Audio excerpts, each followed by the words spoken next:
Well, coming up tomorrow, October 15th, is the great, it's called the Great California Shakeout, but in reality, there are many states that now participate in this, and we'd like to welcome from the Disaster Preparedness Task Force, Kathleen Matthews, who now oversees that task force. Good morning. I Nice brought to meet my you. friend Steve Parsons with me. Steve, nice to meet you today. A new and active member. Fantastic. So let's talk about the shakeout. Yes. And it's something that's been done for over several years. Yes. And it's always done on the 15th, am I right?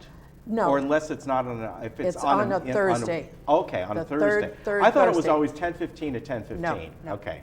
Third Thursday. Okay. So we take that date and then we alter the time to the date. So I see. So Okay. this year it's All going to right. be 10:15. I haven't looked to see what it's going to be next year. Okay, so we'll see. Yes.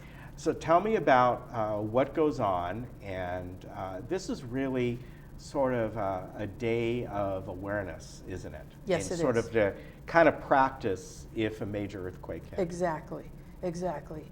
You know, people should be preparing all the time, you know, through the year.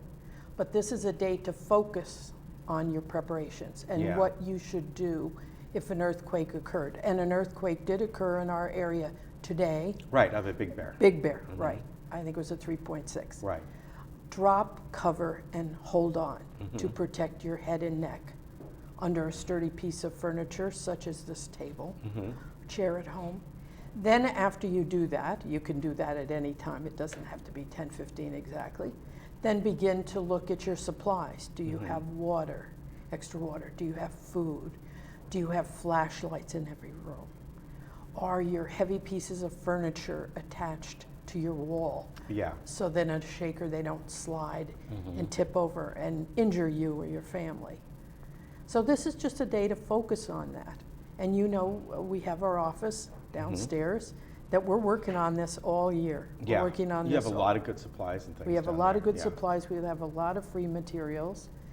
And so we're working on this all year. And we're just cooperating with local agencies to participate in the Great Shakeout. And there will be signs at all the gates. They're going up later today Okay. to remind people to do that. Folder here you gave me. Yes. So the signs will be in front of the gates, so we are participating, and just go home and check your supplies. Incidentally, if you are in your car when an earthquake occurs, you should pull over, not under a bridge, not under Right. traffic light wires, electric wires, and stay in your car. Okay. Steve, how did you get involved with this? Well, I heard him talk about this when I first arrived. I've been here about a year and a half. And it's something that I was partially trained on in the military, so I had Okay. a natural bent toward that. And I come from a logistics background, so this fit me pretty nicely. Yeah. So then I just started talking with them, and then they kind of shanghaied me and gave me a job to do. I'm the coordinator for Clubhouse 6 in the event of a Okay. natural disaster. Okay. And kind of what we have going on is we have good neighbor captains that are in charge of buildings to check on people. And they know the people, they keep track of the people if they need special assistance, things like this. Also make them aware of the shakeout and what's going on so that they know it's not a real thing. But they check on them, and then they come up to the assigned clubhouse and turn in their reports.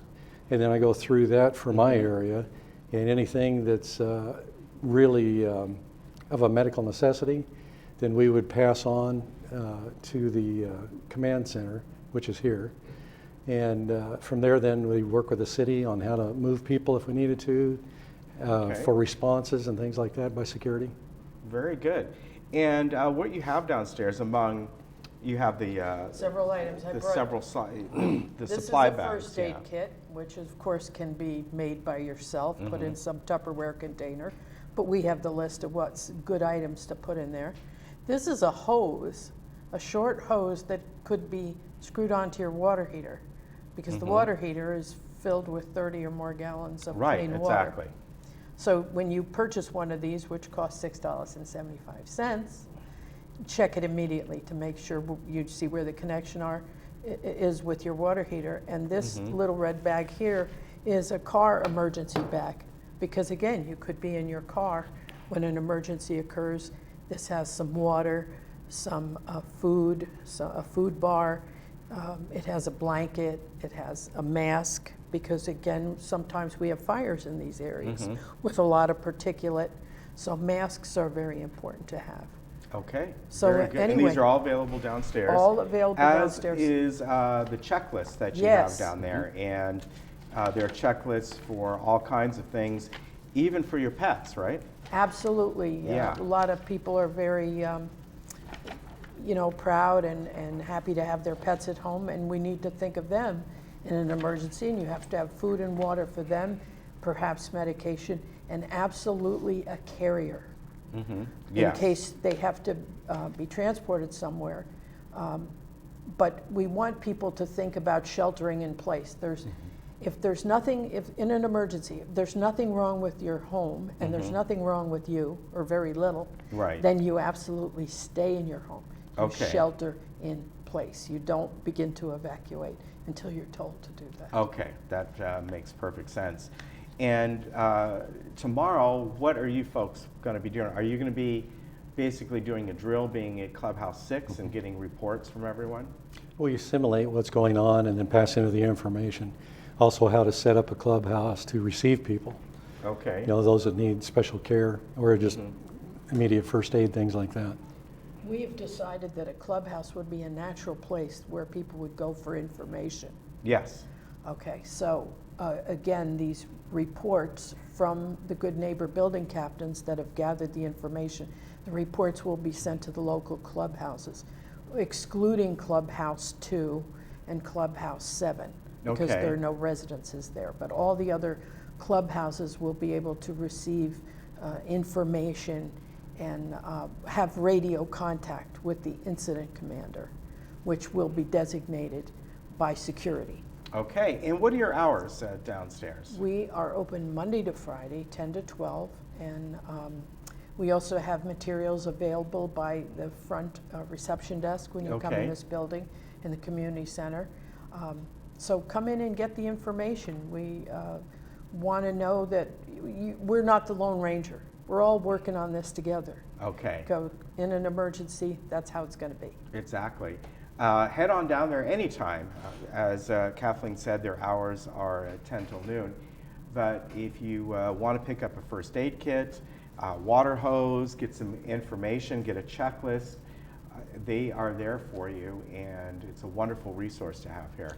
Ken, if I could just mention, Sure. we do have handouts in foreign languages. Okay. So we have a lot of residents here who speak, not a whole lot of English.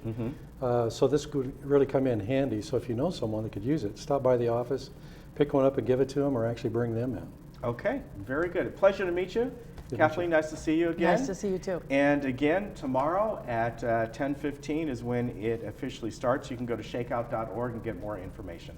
Great to see you. Thanks so Thanks for much. bringing this up. Thanks. And we'll be right back. Did you want